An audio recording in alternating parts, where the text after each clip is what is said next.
আপন অবস্থা কিন্তু ভয়াবহ। আগুনের যে লেলিহান শিখা, সেই লেলিহান শিখা কিন্তু এখনও কমেনি এবং আমরা দেখাচ্ছিলাম এতক্ষণ যে পশ্চিম দিক থেকে আসলে আগুনের যে সূত্রপাত, সেই আগুনের যে সূত্রপাতের যে মূল ঘটনাস্থল, সেখান থেকে কিন্তু এখনও আগুনটি ছড়িয়ে পড়েছে যে পশ্চিমের যে ভবনগুলো রয়েছে, অর্থাৎ সিভিল এভিয়েশনের যে ভবনগুলো রয়েছে এদিকে, সেখানেও কিন্তু আগুনগুলো ইতিমধ্যে ছড়িয়ে পড়েছে। 8 নম্বর গেট সংলগ্ন যে দুটি ভবন রয়েছে, সেই ভবনটির পাশ দিয়ে কিন্তু এতক্ষণ ধরে কিন্তু ফায়ার সার্ভিসের যে কর্মীরা রয়েছেন তারা কিন্তু আগুন নিয়ন্ত্রণের কিছুটা চেষ্টা চালিয়ে গেলেও কিন্তু আমরা দেখতে পাচ্ছিলাম যে পূর্ব দিক থেকে যে পশ্চিম দিকের যত বিল্ডিংগুলো রয়েছে সেখানেও কিন্তু আগুনটি ছড়িয়ে পড়েছে এবং সেই ভবনগুলোতে ধারণা করা হচ্ছে যে সেখানে আসলে আইন শৃঙ্খলা বাহিনী সহ কন্ট্রোল রুমের বেশ কয়েকটি কক্ষ রয়েছে এবং যেগুলো সবগুলোই আসলে শীতাতপ নিয়ন্ত্রিত, যার কারণে কিন্তু এখন পর্যন্ত সেই ভবনের প্রতিটি যে থাই গ্লাস, সেই গ্লাসগুলো ভেঙে কিন্তু ভেতরে পানি দেওয়া সম্ভব হয়নি। এবং তারপরে আরও একটি যেটি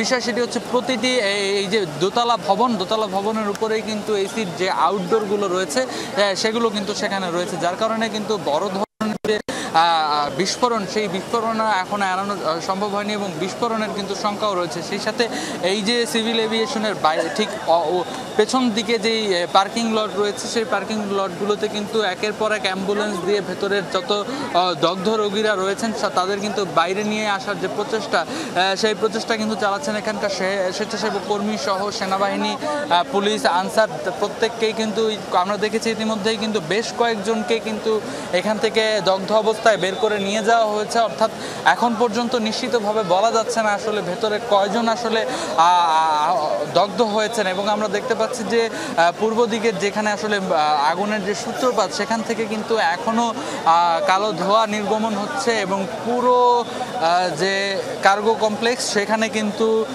ধোঁয়ায় আচ্ছন্ন হয়ে গেছে। এবং কিছুক্ষণ আগে আমি বলছিলাম যে সেনাবাহিনীর একটি বিশেষায়িত দল তারা ইতিমধ্যে এই ঘটনাস্থলে পৌঁছেছেন এবং 8 নম্বর গেট দিয়ে কিন্তু তারা ভেতরে প্রবেশ করেছেন, যার কারণে কিন্তু এই যে বাইরের যে অংশটা, সেই অংশটাতে আগুন প্রথম থেকেই কিন্তু তারা চেষ্টা চালিয়ে যাচ্ছিলেন যেন ভেতরের আগুন কোনোভাবেই বাইরের ভবনগুলোতে ছড়িয়ে না পড়ে। কিন্তু সময় যত গড়িয়ে যাচ্ছে আগুন নিয়ন্ত্রণের চেষ্টা কিন্তু ততটাই করছেন ফায়ার সার্ভিসের কর্মীরা, কিন্তু তারপরেও বাইরের যে আগুনগুলো, বাইরের কক্ষের যে আগুনগুলো, সেগুলো কিন্তু নিয়ন্ত্রণে আসা সম্ভব হয়নি। এবং এই যে বাইরের যে 8 নম্বর গেট, ভিআইপি গেট, এই 8 নম্বর ভিআইপি গেটের পাশেই যে ভবনটি, সেই ভবনের জানালা দিয়ে আমরা দেখতে পাচ্ছি যে আগুনের যে শিখা সেটি কিন্তু খুবই স্পষ্ট। অর্থাৎ বলা যায় যে আগুনের যে ভয়াবহতা সেটি কিন্তু এখনও খুবই তীব্র এবং প্রতিটি যে ফায়ার সার্ভিসের কর্মীরা কিছুক্ষণ পরপরই কিন্তু আসলে আগুন নেভাতে বেগ পেতে হচ্ছে তাদের, কেননা এখানে পর্যাপ্ত যে পানির ট্যাঙ্ক সেগুলো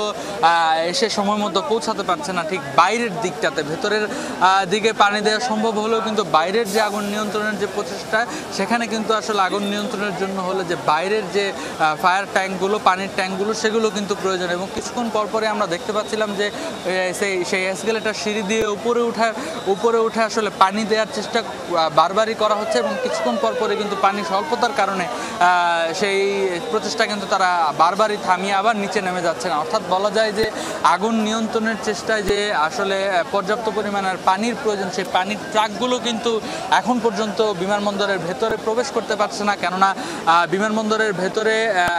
বিমানবন্দরের বাইরের যে পুরো সড়ক, সেই সড়কটি কিন্তু একেবারেই যানজটে ঠাসা। তার কারণে কিন্তু ফায়ার সার্ভিসের এখন পর্যন্ত আমাদের শেষ তথ্য মোতাবেক প্রায় 30টিরও বেশি যে ফায়ার সার্ভিসের ইউনিট তারা কিন্তু ঘটনাস্থলে পৌঁছেছেন এবং আগুন নিয়ন্ত্রণের চেষ্টা চালিয়ে যাচ্ছেন। এবং ফায়ার সার্ভিসের কর্মীরা আমাদের জানাচ্ছিলেন যে বাইরে থেকে যদি পানি প্রতিনিয়ত ক্রমাগত দেয়া সম্ভব হয়, সেক্ষেত্রে কিন্তু আগুন নিয়ন্ত্রণে আনা, কিছুটা বাইরের আগুন ছড়িয়ে পড়া কিছুটা নিয়ন্ত্রণ করা সম্ভব। কিন্তু বাইরে থেকে বারবারই কিন্তু তারা পানির স্বল্পতার কারণে আগুনের যে পানি ছিটানোর ব্যবস্থা সেটি কিন্তু ব্যাহত হচ্ছে। পাশাপাশি আমরা দেখতে পাচ্ছি এই মুহূর্তে আরও একটি অ্যাম্বুলেন্স কিন্তু এই জায়গা থেকে বেরিয়ে যাচ্ছে। ভেতর থেকে এখন পর্যন্ত আমি আসার পর থেকে কিন্তু এই নিয়ে 4 জনকে এই ভেতর থেকে বাইরে নিয়ে যাওয়া হয়েছে এবং চিকিৎসকদের যে দল, প্রতিটি হাসপাতাল থেকে একটি করে অ্যাম্বুলেন্স আমরা দেখেছি। আশপাশের যতগুলো হাসপাতাল রয়েছে প্রতিটি হাসপাতালের থেকে অ্যাম্বুলেন্স সহ যে চিকিৎসক কর্মীরা, স্বেচ্ছাসেবীরা সবাই কিন্তু দলে দলে যোগ দিয়েছেন এই আগুন নির্বাপনের কাজে। আমরা দেখতে পাচ্ছি যে আবারও কিন্তু সেই পানির সংযোগ হয়তো স্থাপন করা সম্ভব হয়েছে এবং বাইরে থেকে পানি ছেটানোর যে আবারও চেষ্টা সেটি কিন্তু করে যাচ্ছেন দমকল বাহিনীর কর্মীরা। এবং বাইরে থেকে এখন পর্যন্ত প্রায় 6টি ট্রাকের মাধ্যমে যে হাই প্রেশার পাওয়ার দিয়ে পানি প্রবাহের যে চেষ্টা সেটি কিন্তু তারা অব্যাহত রেখেছেন। পাশাপাশি কিছুক্ষণ আগে আমরা দেখলাম যে তাদের যে অত্যাধুনিক প্রযুক্তির যে রোবট, অর্থাৎ যে এয়ার গান রোবট, সেটি কিন্তু ভেতরে প্রবেশ করানো হয়েছে। তারপরেও কিন্তু সেটি আমরা দেখেছি যে এই কার্গো কমপ্লেক্সের যে মূল ফটক দিয়ে সেটিকে ভেতরের দিকে। রেদওয়ান, আমি আবারও আপনার কাছে আসবো, আমরা আরো তথ্য আপনার কাছ থেকে জানবো। দর্শক, আপনাদেরকে এই মুহূর্তে জানিয়ে দিতে চাই, সন্ধ্যা 6টা পর্যন্ত শাহজালাল আন্তর্জাতিক বিমানবন্দরের যে বিমান চলাচল অর্থাৎ বিমান উড্ডয়ন এবং অবতরণ সেটি কিন্তু বন্ধ থাকবে। সেটি আনুষ্ঠানিকভাবেই বিমানবন্দর কর্তৃপক্ষের পক্ষ থেকে জানানো হয়েছে। আমরা আপনাদেরকে এর আগে সংবাদে আমাদের সহকর্মীরাও যেটি জানিয়েছিলেন এর আগের অংশে, যে যেসব বিমান ঢাকায় অবতরণ করার কথা ছিল ঢাকামুখী, সেগুলো যেহেতু ঢাকায় অবতরণ করতে পারেনি, সেগুলোকে অন্যান্য বিমানবন্দর বিশেষ করে ঢাকা এবং সিলেটের বিমানবন্দরে অবতরণের কথা বলা হয়েছে। আমরা যতটুকু জানতে পেরেছি, চট্টগ্রাম বিমানবন্দরে 8টি বিমান অবতরণ করেছে যেগুলো ঢাকায় নামার কথা ছিল।